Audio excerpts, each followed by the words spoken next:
bu güzel düğünde olmaktan, sizlere türkü söylemekten onur duyuyorum, şeref diyorum. Sevgili Kenan kardeşimin çocuğunun düğününde olmaktan onur duyuyoruz. İnşallah bu kadar güzel dostları o çocuğunun düğününde de bir araya gelir. Ben çok sanatçı tanıyorum. Yaşım itibariyle, sanatının itibariyle çok sanatçı tanıdım. Kimse kusura bakmasın. Çok beyefendi bir insan, çok saygılı bir insan. Onun düğününde bu kadar insanın bir bu kadar olması da hak diyorum. Onu tebrik ediyorum. Çok saygılı bir sanatçı. Onun önü açıktır her zaman. Sizin desteklerinizle inşallah bir yere gelecektir Kenan diyorum. Onu tebrik ediyorum. Bir alkış ona gelsin lütfen. Tebrik ediyorum seni Kenan'ım, sağ olasın. Yengemizi de tebrik ediyoruz. Allah hayırlı etsin diyorum. Evet, şimdi ben bir şey diyeyim, tabii ki çok sanatçı var ya, ben bir tane okuyacağım. Ondan sonra hakkımı bir başka sanatçılara vereceğim. Gerçi okumasam da olur. Ben 30 senedir, 35 senedir okuyorum.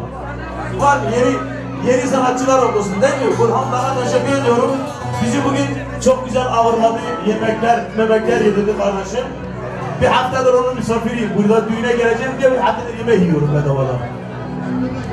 Teşekkür ederim. Sağ olasın Burhan abi, sağ olasın. Bana da tebrik ediyorum. İyi almış götürüyor, çok güzel. Ama kıskanıyorum, çok televizyona çıkıyorsun ya.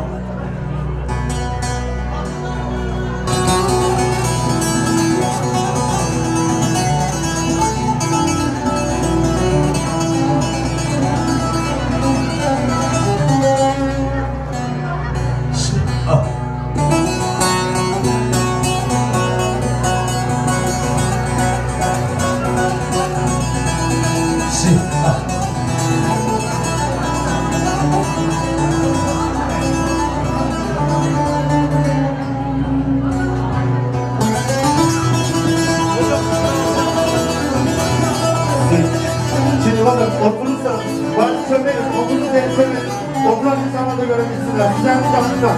Hep beraber oturalım, yere oturalım.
Hiçbir merhametli komşu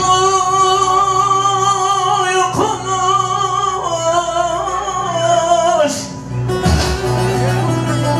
Lele canım ben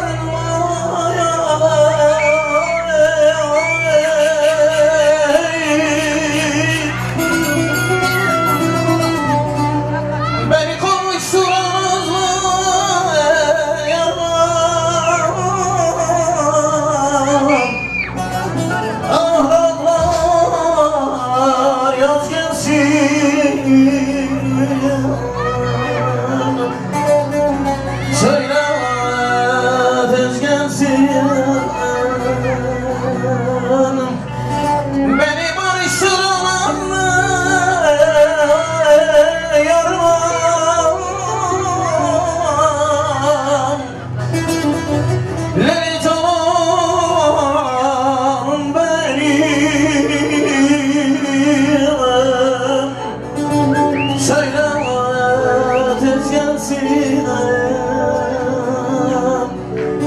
Kenan nerede? Kenan bir gelsin buraya.